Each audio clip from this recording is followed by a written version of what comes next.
Yeah, I just sent breakup flowers to my girlfriend's best friend's apartment, with a Life360 screenshot attached.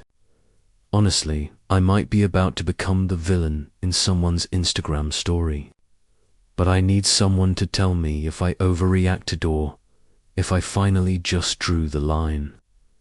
My name's Tyler, and I've been with Madison for almost 2 years. Overall, things were great. We moved in together last year, talked about future plans, weekend getaways, the whole shebang. But there was always this one recurring issue. Her best friend, Liam. They'd known each other since college, and Madison had been adamant from the start. Tyler, guys and girls can totally be platonic friends. Don't be that guy who gets weird. I got it. I wasn't that guy. I'd met Liam plenty of times. He seemed fine. Chill, funny, just one of those guys you could hang with. But things started to get complicated over the last month. Madison cancelled plans with MI 6 times. 6, every single excuse involved. The group, Liam, Jess, Nate, Leela, and Chris, college friends, close-knit, always getting together. At first, I brushed it off. I'd been to some of their hangouts before. They seemed harmless. But then the pattern became impossible to ignore. March 8th, she cancelled movie night for a group dinner. March 15th, she bailed on a concert I bought tickets for, saying she was helping Liam move furniture. March 22nd, she skipped my company dinner. And every time she cancelled, Liam posted an Instagram story later that night, just him. A wine glass, some ambient living room shots, no one else around. I mentioned it once. Madison gave me a 15-minute lecture about toxic masculinity, trust, and how not everything needs to be documented for my comfort. Fine, maybe I was paranoid. Then came our anniversary. We had reservations at this Italian place we'd been dying to try for months. That morning, everything was normal. She was texting about outfits, about how excited she was. Then at 4 p.m., the text came, "Babe, so sorry. Liam's having a rough day and the group's meeting to support him. We'll be at Leela's, don't wait up." I was annoyed but didn't push. Usually, I let things slide. But I remembered we still had Life360 on from months ago. She'd asked me to track her when traveling for work, and neither of us had turned it off. I checked. She wasn't at Leela's. She wasn't at any bar or restaurant the group frequented. She was at Liam's apartment, 8th floor, stationary for 3 hours. 3 hours. I sat there staring at that little blue dot. Didn't text. Didn't call. Just watched. Thought about every group hangout that conveniently happened during our plans.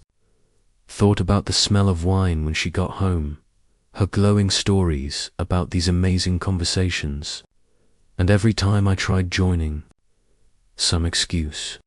Too small, too late, already over. And then something snapped. I did what some might call brilliant, others insane. I ordered white tulips. Her favorite hand had them delivered to Liam's building, addressed to Madison. The card read, "Madison, since the group hangouts seem to only include 2 people, I'll save you the trouble of covering for them. We're done. Enjoy your evening, Tyler. P.S. Life360 is still on." That night, I packed up her things, boxed everything neatly, and scheduled a locksmith for the next morning. Around 11 p.m., my phone blew up. First Madison, then Liam, then Jess, Nate, and the rest suddenly very concerned about my misunderstanding. I didn't respond. Part of me wondered if I should have confronted her first, had a real conversation. But 6 cancelled dates, 3 hours at Liam's on our anniversary, and a coordinated group concern that appeared instantly. I felt justified. My friends Mara and Leo agreed they'd been suspicious of the whole Liam situation for months. Madison's mom even called the next morning, saying I was destroying a good relationship over paranoia. But lying repeatedly about your location, prioritizing someone else over me on our anniversary, and coordinating, that wasn't paranoia. That was a pattern. The next morning, I woke up with this weird mix of dread and relief. Dread because I knew a storm was coming. Relief because I finally felt like I'd stopped pretending. I sipped my coffee and went over my plan again. Locksmith comes at 8 a.m. Boxes ready, flowers delivered, Life360 screenshot already sent. Every detail lined up perfectly. By 7:30 a.m., my phone buzzed again. Madison, Tyler, seriously? Are you doing this over nothing? Nothing, nothing. My chest tightened. Nothing. 6 cancelled dates in a month. A lie on our anniversary. Constant excuses that all conveniently involved Liam. And coordinated messages from her whole friend group covering her tracks. Nothing. I didn't respond. I boxed up the last of her books and favorite mugs, loaded them neatly into cardboard boxes, and waited for the locksmith. When he arrived, I watched as he swapped the locks, feeling this odd satisfaction, like the universe was finally balancing itself. The apartment felt quieter, emptier, but cleaner too. No tension in the air, no deceit lurking in corners. I could finally breathe. Then, around 11 a.m., my phone erupted. Madison's texts, one after the other. Tyler, are you serious? This is insane. You're tracking me. And Liam chimed in. Ty, man, calm down. You're misunderstanding everything. I didn't respond. I muted them all. I spent the afternoon walking through every single cancelled date in my head. Movie nights, concerts, company dinners, every time her reason conveniently included Liam. And now this Life360 screenshot. Concrete proof. Proof that she lied about where she was. My mind was racing, but for the first time in months, I felt clear. By evening, Madison showed up at Leela's apartment, allegedly to drop Liam off and talk. I didn't answer. Part of me felt guilty. Part of me was relieved I didn't have to listen to her excuses in person. I spent that evening texting Mara and Leo, venting everything I'd been holding inside. They were my anchors, constantly reminding me that patterns speak louder than excuses. Then came the Instagram stories. Jess posted vague things about never letting anyone make you feel bad for having friends of the opposite sex with broken heart. I knew exactly what she meant. My phone buzzed with messages from mutual acquaintances, checking if I was okay. Most of them hadn't seen the Life360 screenshot, just fragments of the drama. I decided to post it just the screenshot. Timestamp visible, no names, no explanation. Caption, asterisk. Don't share your location if you're afraid of the truth. Asterisk, the response was almost instantaneous. People who were defending Madison suddenly went silent. I didn't engage. I didn't need to. The screenshot said everything. Saturday night, things escalated in a way I couldn't have predicted. I parked my motorcycle in the garage, came back hours later, and found a deep scratch down the entire left side. Fresh, intentional. Someone had vandalized my bike. My stomach sank. And then I noticed mint green sneakers by the tire. My brain froze. Those exact sneakers. Custom birthday gift from me to Madison last year. I immediately screenshotted everything, filed a police report, got an estimate $2,100 for the repair. The thought that someone I once trusted had crossed this line made my blood boil. Mara's advice: go legal. Actions should have consequences. Leo's advice: cut your losses, move on. I leaned toward Mara's logic. Not for revenge, but for principle. Monday. I almost froze when I heard a knock on my door around 8 p.m. peeking through the peephole. I saw Liam. My heart pounded.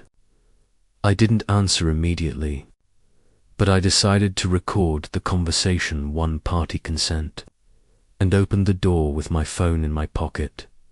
He launched into a long speech about how devastated Madison was, how I was publicly attacking her, how I should understand the perspective of friends helping friends. I cut him off. Were you two dating while she was with me? He hesitated, then muttered, it's not that simple. We had feelings, but we didn't act on them while you were together. I held up the Life360 screenshot in my mind. 3 hours alone on our anniversary, lies about group hangouts, 6 repeated cancellations.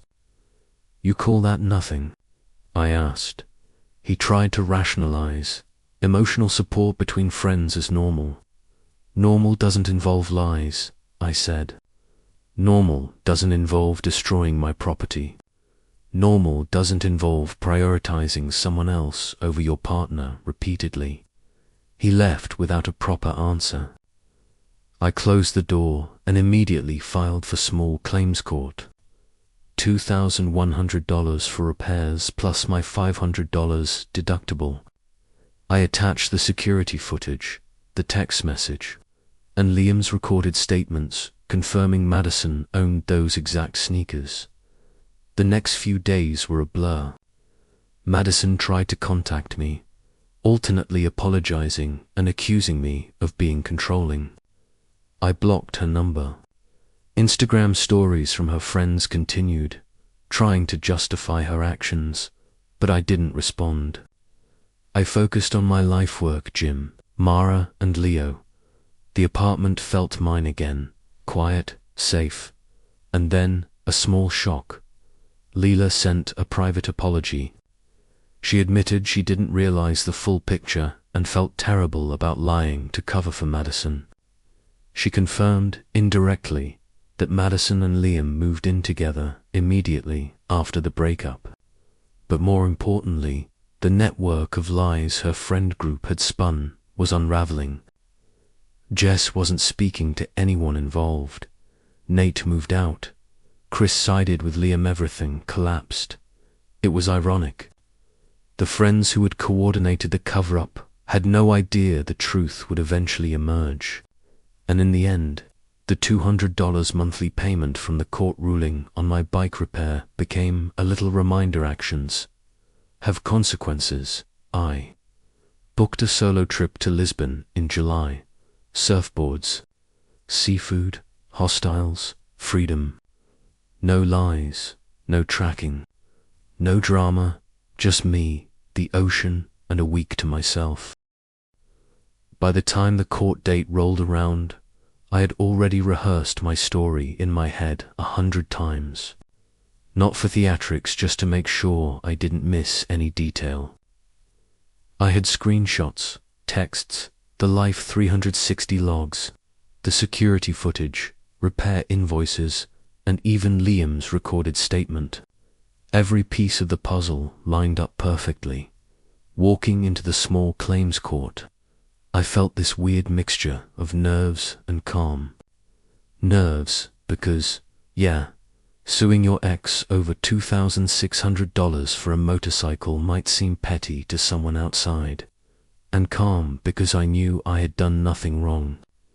The judge looked at me over the bench, and I presented everything systematically. The damage, the evidence, the coordinated lies, and the proof that Madison had been there the night of the vandalism. Madison was there with her lawyer small, neatly stacked folder of excuses. Her lawyer immediately tried to paint the situation as emotional distress and overreaction. The judge nodded politely, but didn't let them derail the narrative.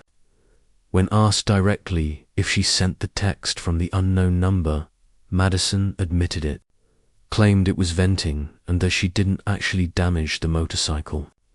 But when the judge asked why she mentioned the hoodie and the bike, she had no answer. The ruling came fast. I won. $2.4 total, 2,100 repair. $500 deductible, plus $300 in filing fees and lost wages.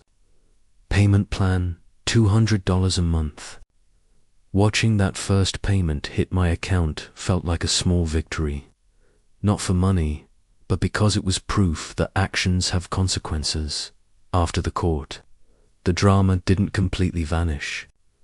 A couple of weeks later, I received a long message from Leela, apologizing for covering up Madison and Liam's actions. She admitted she hadn't realized how deeply the lies went and that they had effectively torn the friend group apart. Jess refused to talk to either of them. Nate had moved out.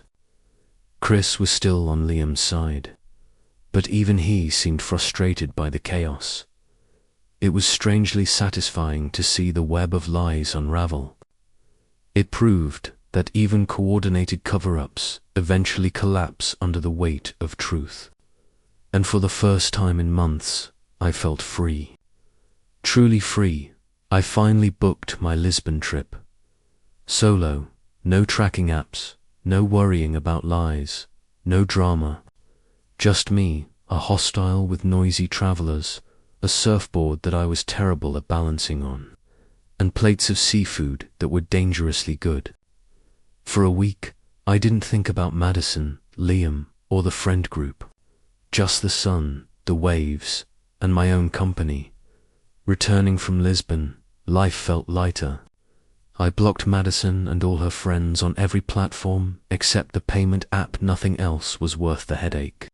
I changed gyms, changed my grocery routine, and even installed extra security cameras in my building's garage. The scratches on my motorcycle were a reminder that some people will overstep, but you can still take control of your life. I've been on a few dates since then, nothing serious. I'm not rushing it. Mostly, I focus on work, gym, and my friends Mara and Leo, who have been my sounding board through all of this. Their support reminded me that real relationships, friendship or romantic, don't require lies, cover-ups, or midnight drama. Sometimes I look at that Life360 screenshot I saved, not because I'm hung up on it, but because it serves as a little reminder. If someone has to lie about where they are, maybe they shouldn't be trusted to be there in the first place. Every month, when that $200 payment hits, it's more than money. It's a small reminder that boundaries exist for a reason. That truth eventually comes out. That accountability matters, and me. I finally feel like I closed that chapter. A closed door, a repaired motorcycle, a solo trip that was just for my end, a life that's mine again, free of lies and manipulation.